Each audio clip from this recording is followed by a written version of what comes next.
قابل صد احترام حضرات علماء کرام، بزرگان محترم، برادران اسلام، طلباء عزیز، السلام علیکم ورحمۃ اللہ تعالی وبرکاتہ۔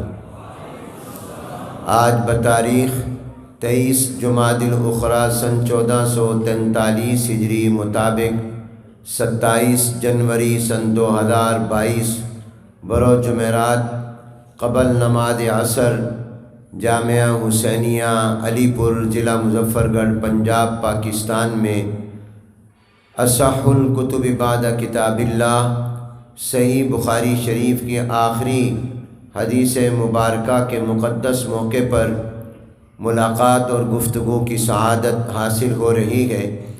میں شکر گزار ہوں اپنے عزیز فاضل نوجوان حضرت مولانا محمد اجود حقانی صاحب دامت برکاتہم کا، جنہوں نے اس مبارک اور مقدس اجتماع میں مجھے شرکت کی دعوت دی اور اس سعادت میں شریک کیا۔ وقت چونکہ مختصر ہے اور میری یہ خواہش ہے کہ آپ حضرات نماز عصر وقت غیر مکروہ میں پڑھیں، وقت مکروہ میں نہیں۔ اور میں نماز عصر پڑھ چکا ہوں، لیکن مجھے آپ کی نماز کا احساس ہے، اس لیے میں تیزی کے ساتھ 15 سے 20 منٹ میں چند باتیں عرض کروں گا۔ پہلی بات یہ ہے کہ یہ مجلس، یہ اجتماع کوئی عام اجتماع نہیں ہے، یہ جناب نبی کریم رحمت عالم حضور اکرم صلی اللہ علیہ وآلہ وسلم کی مجلس ہے۔ جس مجلس میں حضور کی احادیث کو پڑھا اور پڑھایا جائے وہ سرکار کی مجلس ہے۔ اس لیے آپ اس تصور کے ساتھ بیٹھیں کہ ہم حضور اکرم صلی اللہ علیہ وآلہ وسلم کی مجلس میں بیٹھے ہیں۔ حدیث کس چیز کو کہتے ہیں؟ یاد رکھیے، آپ اکثر حدیث کا لفظ بولتے بھی ہیں، پڑھتے بھی ہیں، سنتے بھی ہیں۔ قرآن میں آیا، حدیث میں آیا، قرآن حدیث، قرآن حدیث، لیکن اگر پوچھ لیا جائے کہ حدیث کہتے کس کو ہیں تو آپ کا جواب ہوگا حدیث کہتے ہیں حضور کی بات کو۔ تو یاد رکھیے، یہ تعریف مکمل نہیں ہے، یہ نامکمل ہے۔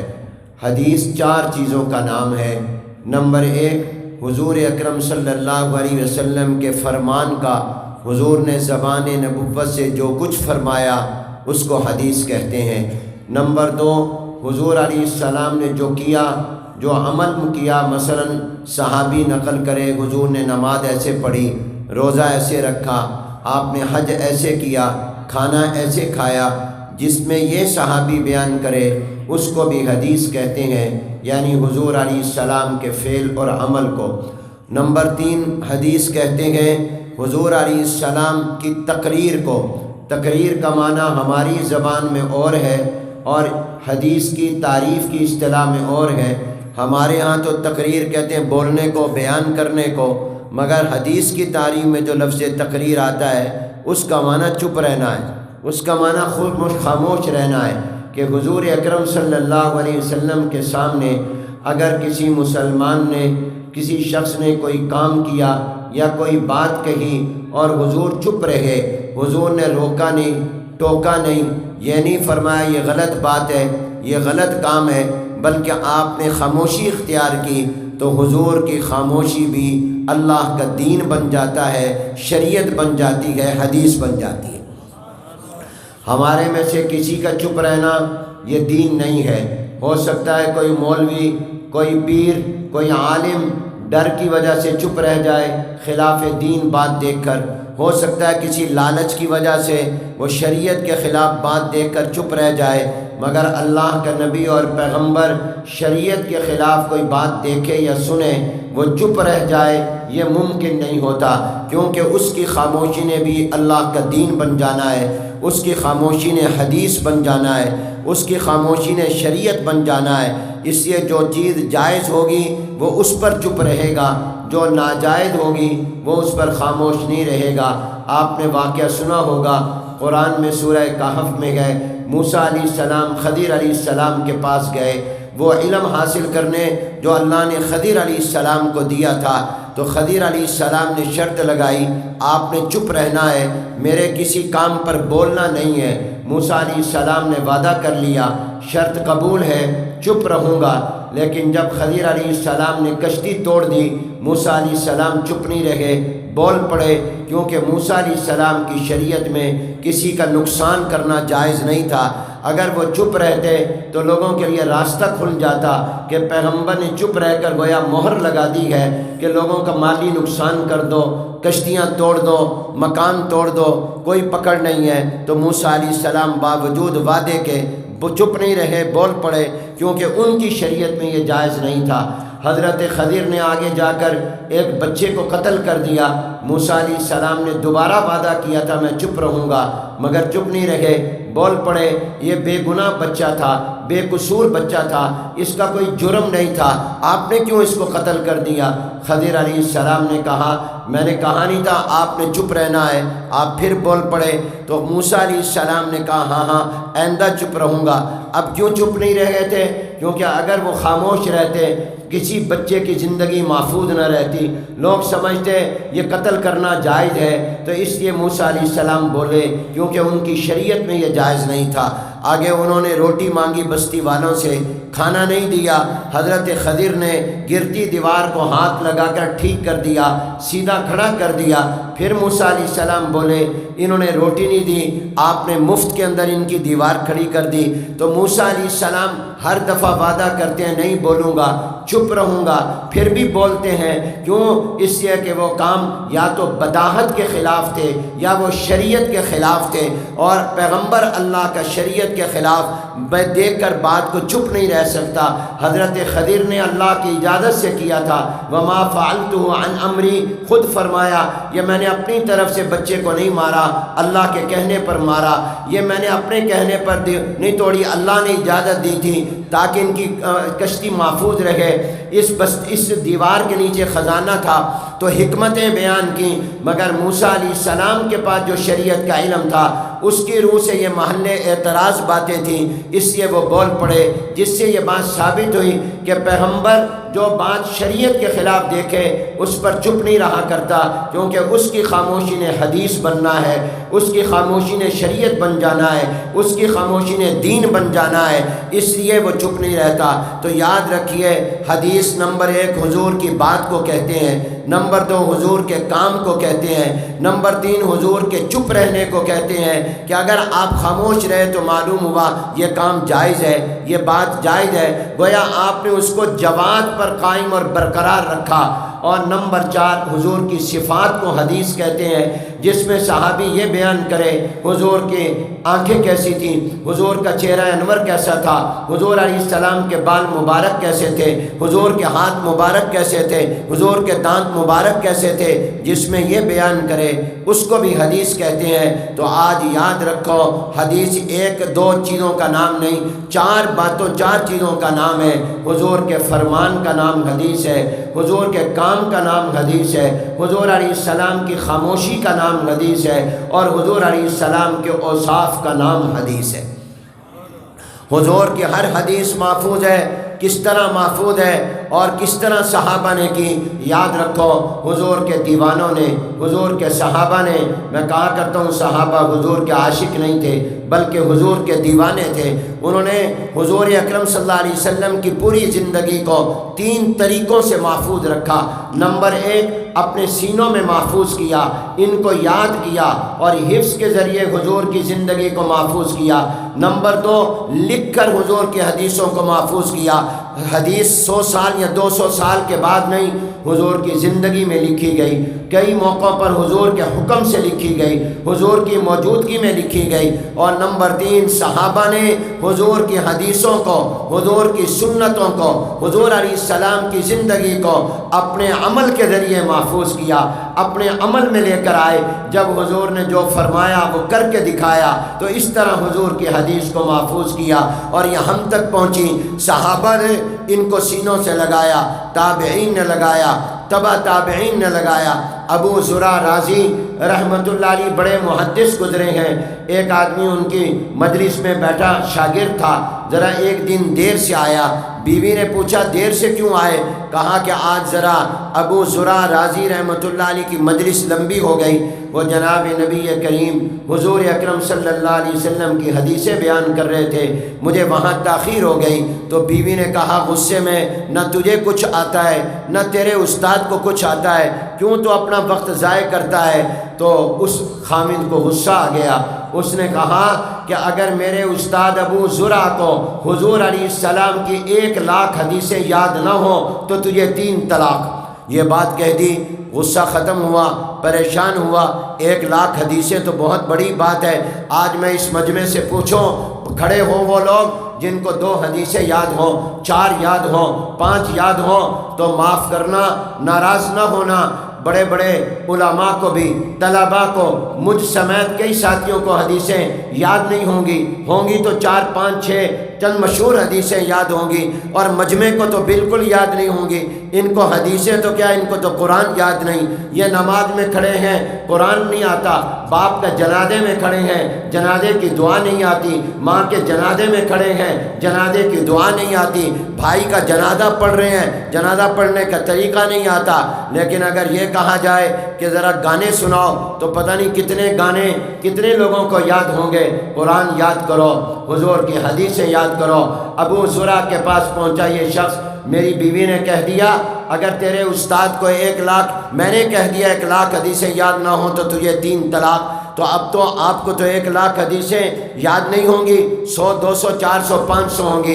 ابو زرع رضی رحمۃ اللہ علیہ نے بڑے اطمینان سے جواب دیا اور مسکرا کر جواب دیا، اور پریشان نہ ہو، تیری بیوی تیرے پاس رہے گی، تیری بیوی تیرے نکاح میں رہے گی، اس کو کوئی طلاق نہیں ہوگی۔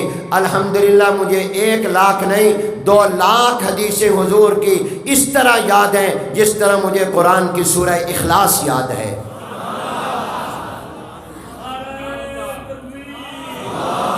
فرمایا مجھے جس طرح قل هو اللہ احد اللہ الصمد لم یلد ولم یولد ولم یکن لہ کفوا احد، یہ سورہ اخلاص یاد ہے، اس طرح مجھے اپنے محبوب پیغمبر کی یہ 2,00,000 حدیثیں یاد ہیں۔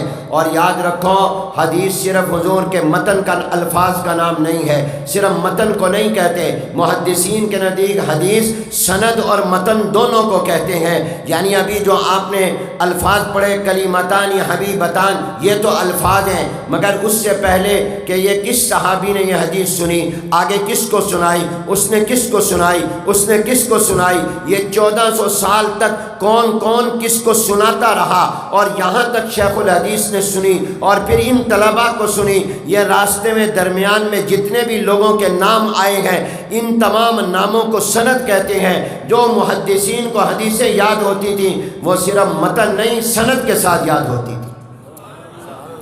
2,00,000 حدیثیں سند اور متن کے ساتھ یاد تھی۔ اس طرح انہوں نے حدیثوں سے محبت کی ہے۔ کیوں نہ محبت ہوتی، حضور سے محبت تھی۔ امام مالک اپنا وطن چھوڑ کر مدینہ پاک آ گئے، حضور کے روضہ مبارک کے پاس بیٹھ کر حدیثیں پڑھاتے ہیں۔ تو ایک دن بارش ہوئی، مدینے والوں کی عادت تھی جب بارش ہوتی وہ مدینے کی آبادی سے باہر پہاڑوں میں نکل کر جا کر بارش کے اندر نہایا کرتے تھے۔ امام مالک بھی جا رہے ہیں، مدینہ منورہ کا گورنر بھی جا رہا ہے۔ نظر پڑی امام مالک پر تو قریب سواری لا کر کہنے لگا، امام مالک ذرا مجھے حضور علیہ السلام کی حدیث تو سنا دو۔ فوراً غصے میں آ گئے، شرم نہیں آتی، نہانے جا رہے ہو، راہ چلتے میرے اوپر نظر پڑ گئی، حضور کی حدیث سننا چاہتے ہو؟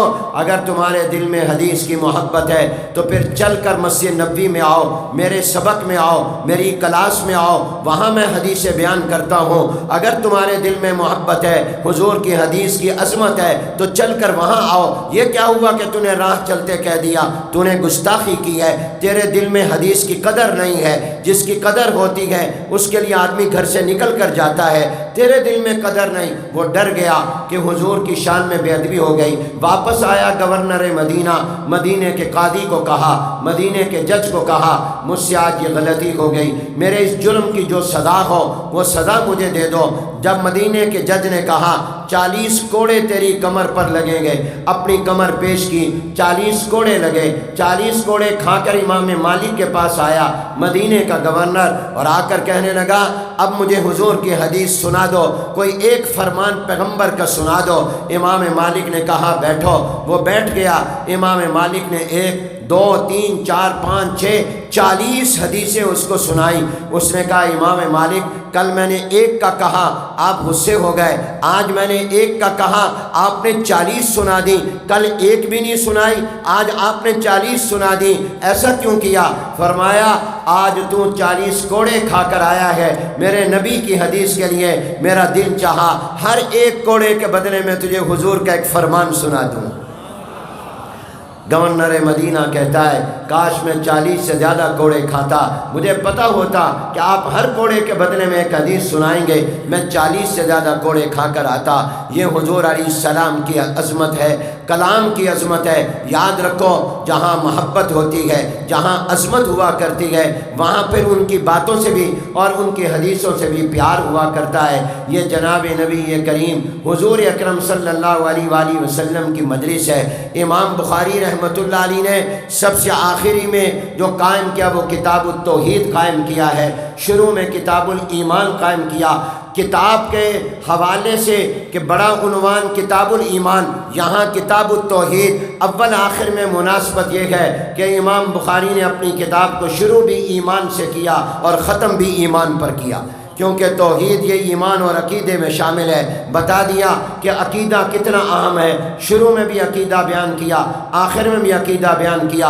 اپنے عقیدے ٹھیک کرو، اپنے عقیدے درست کرو۔ اگر عقیدہ خراب ہے نمازیں قبول نہیں، روزے قبول نہیں، زکوٰۃ قبول نہیں، حج قبول نہیں۔ اگر عقیدہ یہ ہے کہ خدا کے علاوہ کوئی اور نفع نقصان کا مالک ہے، کوئی بچے دیتا ہے، کوئی بیٹے بیٹیاں دیتا ہے، کوئی میرا کاروبار چلاتا ہے، اگر غیر اللہ کو بھی نفع نقصان کا مالک سمجھتے ہو، حاجت روا مشکل کشا سمجھتے ہو، تو تمہارا عقیدہ خراب ہے۔ نہ نماز قبول، نہ روزہ قبول، نہ زکوٰۃ قبول، نہ حج قبول۔ اپنا عقیدہ ٹھیک کرو۔ امام بخاری نے سب سے پہلے متوجہ کیا کہ اپنے عقیدے کی اصلاح کرو۔ پھر عقیدے میں نمبر 1 عقیدہ توحید کا عقیدہ ہے، اور اس بات کی طرف بھی اشارہ کیا میں نے کتاب شروع بھی ایمان سے کی، ختم بھی ایمان پر کی۔ سب سے بڑی دولت ایمان ہے۔ اللہ نے یہ ایمان کی دولت دی، اس کو سنبھال کر رکھو، اس کی حفاظت کرو اور دعا مانگا کرو کہ اللہ میرا خاتمہ ایمان پر ہو۔ ایمان اتنی بڑی چیز ہے کہ اگر ایمان نہ ہو تو مکے کے کافر اور مشرک حاجیوں کو پانی پلاتے، خانہ کعبہ کا طواف کرتے، بیت اللہ کی صفائی کرتے، بعض اپنی داڑھیوں سے بیت اللہ کو صاف کیا کرتے تھے، مگر ایمان نہیں تھا، توحید نہیں تھی، عقیدہ نہیں تھا۔ ان کے یہ نیک کام آخرت میں ان کے کام نہیں آئیں گے۔ اور ایک فاحشہ بدکارہ عورت تھی، پہلی قوموں میں بخاری میں امام حضور نے بیان کیا ہے، اسی میں وہ حدیث ہے کہ اس نے ایک پیاسے کتے کو پانی پلایا، اللہ نے اس پیاسے کتے کو پانی پلانے کی وجہ سے اس بدکارہ عورت کو جنتی بنا دیا۔ کیوں؟ اگر ایمان نہ ہو حاجیوں کو پانی پلانا کام نہیں آتا، ایمان ہو تو پھر پیاسے کتے کو پانی پلانا بھی کام آ جاتا ہے۔ وہ کافر حاجیوں کو پانی پلاتے تھے، مشرک حاجیوں کو پلاتے تھے، ایمان نہیں تھا، کام نہیں آئے گا۔ اور یہ بیچاری تھی تو بدکارہ، اور لیکن ایمان تھا، مانتی تھی اللہ کو اور نبی کو، اور اگرچہ گناہ گار تھی مگر کتے کو بھی پانی پلایا تو وہ بھی کام آ گیا۔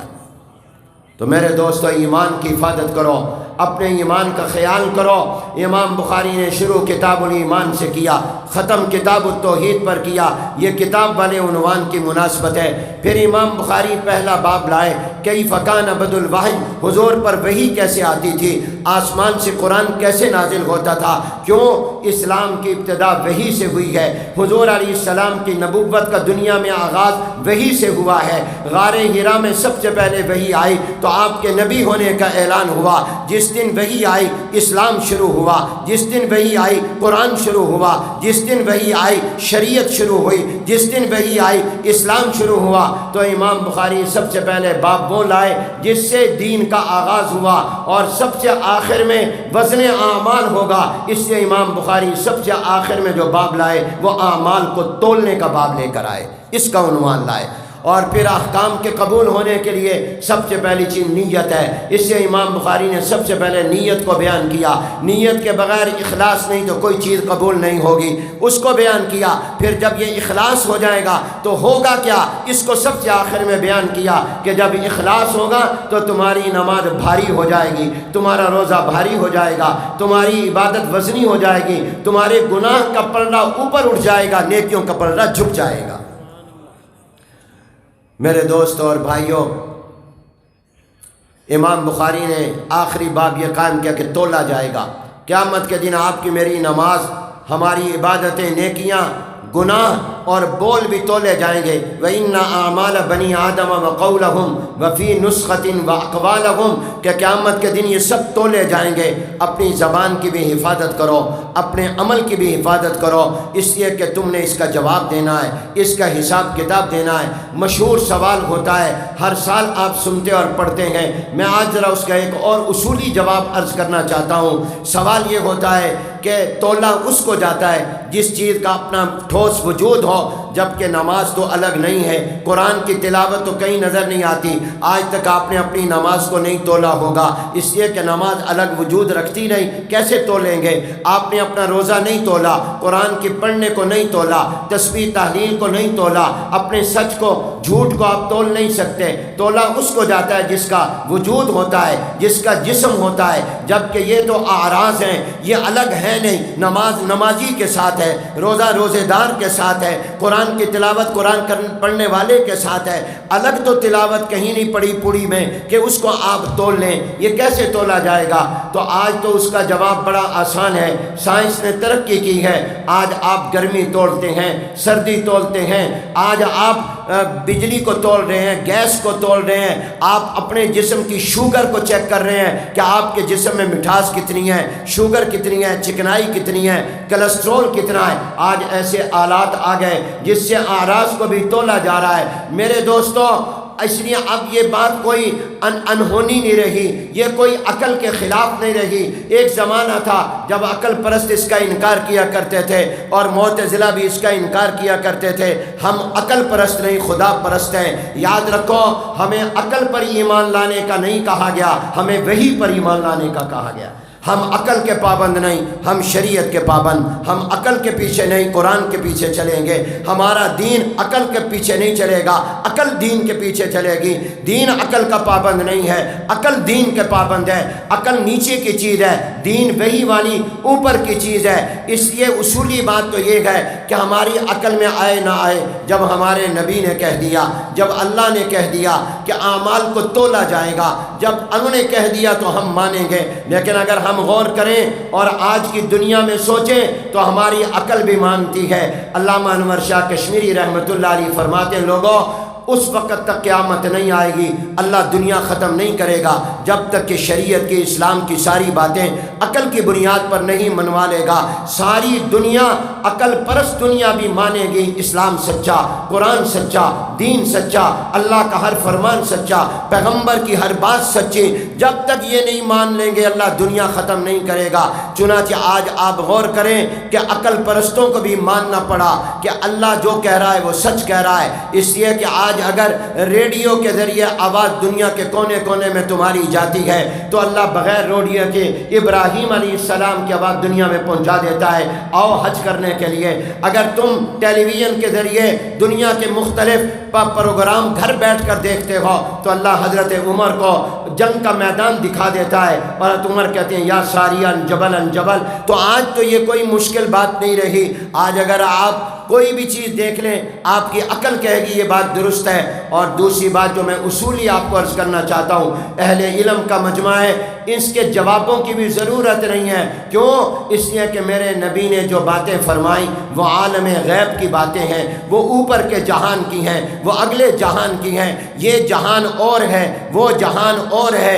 اس جہان کی باتوں کو اس جہان کی باتوں پر قیاس نہیں کیا جا سکتا۔ یہاں اگر کوئی چیز نہیں تولی جا رہی رہی تو آپ نہ تول سکیں، مگر آخرت میں تو اللہ تولے گا۔ وہ عالم غیب ہے، وہ عالم آخرت ہے۔ کتنی باتوں پر آپ کا میرا ایمان یقین ہے، اگر دنیا میں سوچیں وہ کیسے ہم سمجھ میں آئیں گی۔ مثلا میں آپ سے پوچھتا ہوں، قرآن میں اللہ نے کہا وَإِنَّ يَوْمًا عِنْدَ رَبِّكَ كَأَلْفِ سَنَةٍ مِّمَّا تَعُدُّونَ، قیامت کا ایک دن 1000 سال کے برابر ہوگا۔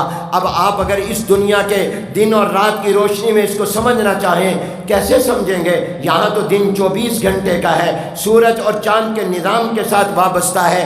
یوم دن اور رات کو دونوں پر بولا جاتا ہے، 24 گھنٹے کا دن ہوتا ہے۔ اب اگر کوئی کہے کہ قرآن نے کہا آخرت میں قیامت میں ایک دن 1000 سال کا ہوگا، 24 گھنٹے کا نہیں ہوگا، 24 سال کا بھی نہیں ہوگا، بلکہ 1000 سال کا ہوگا، یہ مجھے سمجھاؤ یہ کیسے ہوگا؟ ہم جواب میں کہیں گے جب تو آخرت میں جائے گا سمجھ میں آ جائے گا۔ یہ بات یہاں کی ہے نہیں، یہ بات وہاں کی ہے، یہ عالم مشاہدہ کی نہیں ہے، یہ عالم غیب کی بات ہے۔ اور آپ دیکھیے وہ حدیث میں آتا ہے، اور حضور علیہ السلام نے بھی فرمایا ہے کہ جنت میں دودھ کی نہریں ہوں گی۔ اب کوئی کہے میں پوری دنیا گھوما، امریکہ برطانیہ امیر ملکوں میں بھی گیا، ساری نہروں میں پانی تو ہوتا ہے، ہمارے پاکستان کے تو نہریں کیا دریا بھی خشک ہو گئے ہیں، جنت میں دودھ کی نہریں کیسے ہوں گی؟ اتنا دودھ کہاں سے آئے گا؟ وہ دودھ کس سے پیدا ہوگا؟ وہ کہاں سے آئے گا؟ تو ہم جواب میں کہیں گے یہ بات یہاں سمجھ نہیں آئے گی، جنت میں جا کر سمجھ میں آئے گی۔ یہ بات اس دنیا کی نہیں ہے، یہ عالم آخرت کی بات ہے، یہ عالم جنت کی بات ہے۔ اسی بخاری میں حدیث ہے، حضور علیہ السلام نے نماز پڑھائی، نماز کے بعد صحابہ کی طرف متوجہ ہوئے اور متوجہ ہو کر فرمایا لقد عرضت علی الجنت والنار۔ آج نماز جب میں تمہیں پڑھا رہا تھا تو یہ سامنے جو قبلے والی دیوار ہے، اس قبلے والی دیوار کے ایک کونے میں، پوری دیوار میں بھی نہیں، صرف ایک کونے اور کنارے میں اللہ نے مجھے جنت بھی دکھائی ہے، مجھے دوزخ بھی دکھائی ہے۔ اور آج اتنی اچھی چیز جنت خیر ہی خیر ہے، آج تک میں نے نہیں دیکھی، اور جہنم بری بری ہے، ایسی بری چیز میں نے نہیں دیکھی، اور اللہ نے مجھے دیوار کے ایک کونے اور کنارے میں جنت بھی دکھا دی، مجھے دوزخ بھی دکھا دی۔ اب عقل سوال کرے گی، اس دنیا کا آدمی پوچھے گا کہ جنت تو بہت بڑی ہے، ہم نے پڑھا ہے عام جنتی کو اللہ جو جنت میں جگہ الاٹ کرے گا وہ دنیا کے پوری زمین جتنی ہے اس کا 70 گنا زیادہ اللہ عام جنتی کو جگہ دے گا۔ جب اتنی لمبی چوڑی بڑی جنت ہے، وہ جنت کیسے ایک دیوار کے کنارے میں آ گئی، ایک دیوار کے کونے میں آ گئی؟ ہم کہتے ہیں یہ عالم او بالا کی بات ہے، یہ عالم غیب کی بات ہے، یہ اس دنیا کی بات نہیں ہے، یہ وہاں کی بات ہے، یہاں کی بات ہی نہیں ہے۔ وہاں کی بات وہاں سمجھ آئے گی، وہاں پتہ چلے گا کیسے ہے۔ اور آج دنیا میں مثالیں آ گئیں، میں نے کل بھی کہا آج بھی کہا، میں نے کہا لوگ ایصال ثواب کا انکار کرتے ہیں، مرنے والا مر گیا کیسے اس کو ثواب پہنچے گا؟ قبر میں عذاب کیسے ہوگا؟ کیونکہ جب آدمی مرتا ہے اس کی روح اوپر چلی جاتی ہے، نیک آدمی ہے تو اعلیٰ علیین میں چلی جاتی ہے، اور اگر کوئی گناہ گار کافر مشرک منافق ہے سجین میں چلی جاتی ہے، اس کا جسم سے رشتہ ٹوٹ جاتا ہے۔ جبکہ جسم کو تکلیف یا جسم کو خوشی اور راحت تب ہوگی جب اس میں روح ہو۔ جو مر جائے آپ اس کو چاقو بھی چبھائیں وہ ہلے گا نہیں، کیونکہ اس میں روح نہیں ہے۔ تو کیسے قبر میں عذاب ہوگا؟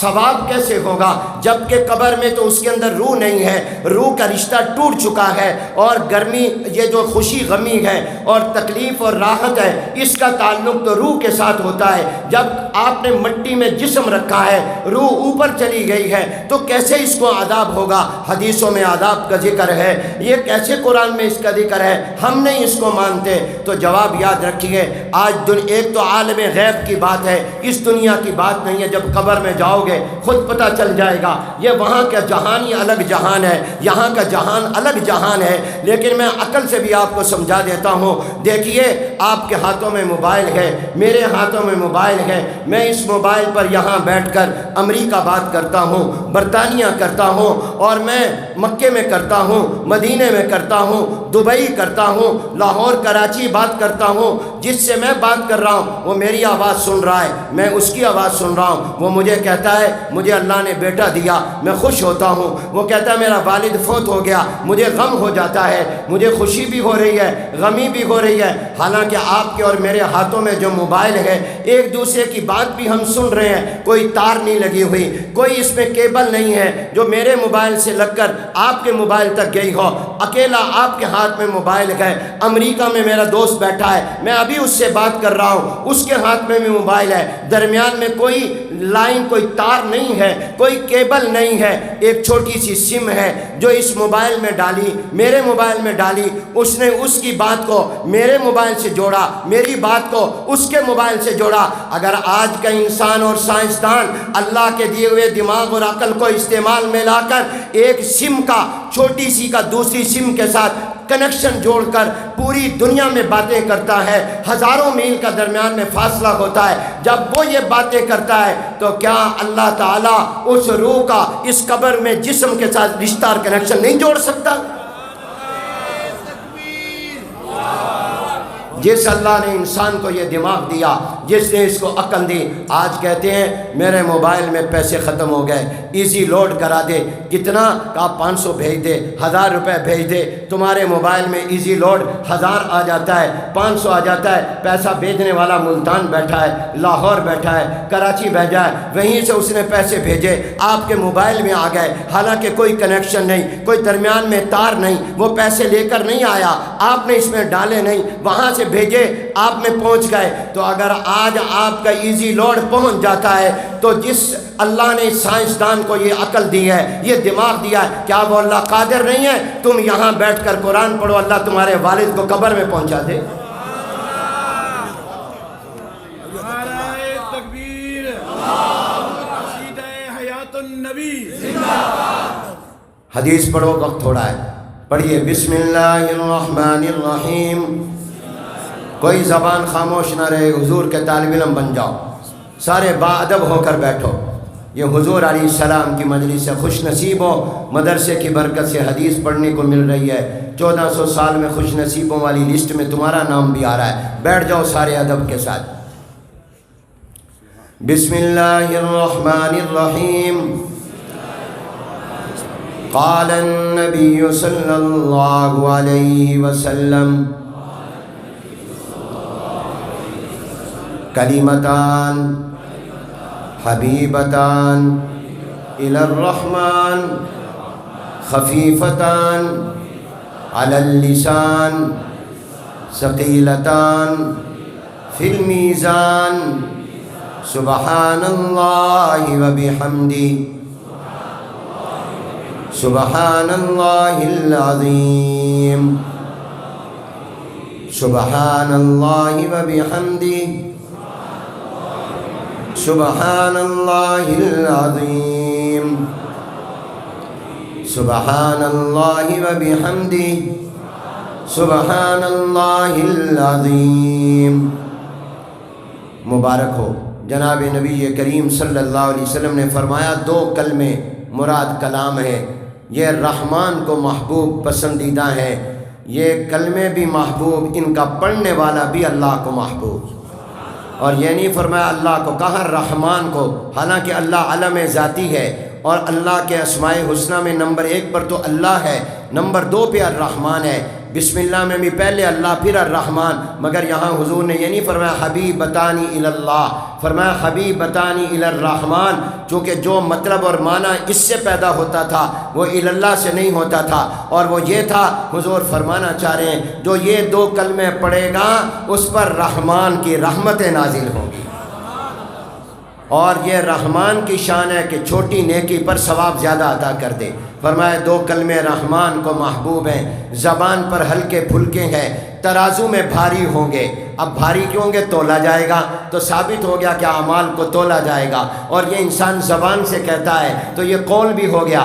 امام بخاری وہ حدیث لائے جو قول بات کے تولنے کی بھی دلیل ہے، عمل کی بھی دلیل ہے، کیونکہ جب آپ نے زبان سے پڑھا یہ عمل بن گیا، اور زبان سے ہے اس لیے قول بھی ہو گیا، یہ قول بھی ہے یہ عمل بھی ہے۔ فرمایا ان کو تولا جائے گا اور ان کا وزن زیادہ ہوگا، اور نیکیوں کا پلڑا ان کی وجہ جھک جائے گا، گناہ کا پلڑا اوپر ہو جائے گا۔ اور وہ دو کلمے کون سے ہیں؟ اور وہ اتنے ہیں مبارک کہ حضور نے فرمایا اگر کوئی دن میں 100 مرتبہ ان کو پڑھ لے، ایک تسبیح کر لے، اگر سمندر کے پانی کے برابر اور پہاڑ کے ذروں کے برابر بھی اس کے گناہ ہوں گے، اللہ معاف کر دیں گے۔